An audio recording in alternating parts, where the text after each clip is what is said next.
నీ కూరగాయల రేట్లు పిరమాయ, కోడిగుడ్లు కొండెక్కే, మంచి నూనె రేటు పెరిగే, బట్టల ధరలు బరువాయే, చెప్పులు పిరమాయ, సరుకు సౌదాలు అందకుంటాయే.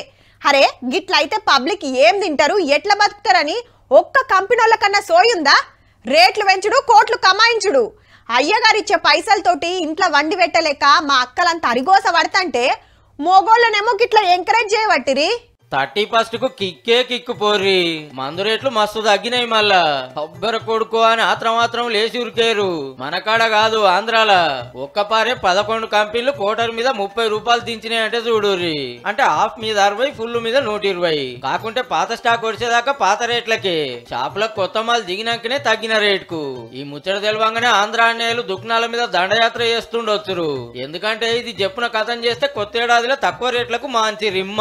ఉత్తమ కస్టమర్ల కోసం కొట్లాడే హక్కుల సంఘాలు ఉన్నాయని రేట్లు పెంచుడే గానీ ఎన్నడూ తగ్గియారు. మరి ఎందుకు తగ్గించినట్టు అంటారా? దీనికో లెక్కుంది.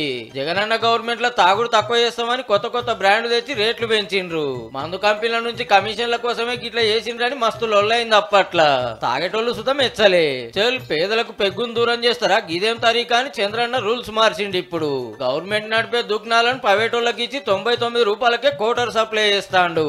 రేట్ల మీద ఏ కన్నా ఎక్కువ తీసుకున్నా అస్సలు ఊకుంటా లేరు. మందు ఇప్పుడు 100 రూపాయలకి మందు వస్తుంది. అప్పుడు 130 అన్నా 130 కూడా వచ్చేదిలే. 150 అట్లా 140, 150. ఇప్పుడు 30% తగ్గించినారు. బాగుంది. ఇగే ఉంది. అప్పట్లో రేట్లు పెంచిన వాళ్ళు ఇప్పుడు దించక తప్పలే. ఇక ఇప్పుడు మాల్ మస్తు అమ్ముడైతది, గవర్నమెంట్ గల్ల నిండుతుంది.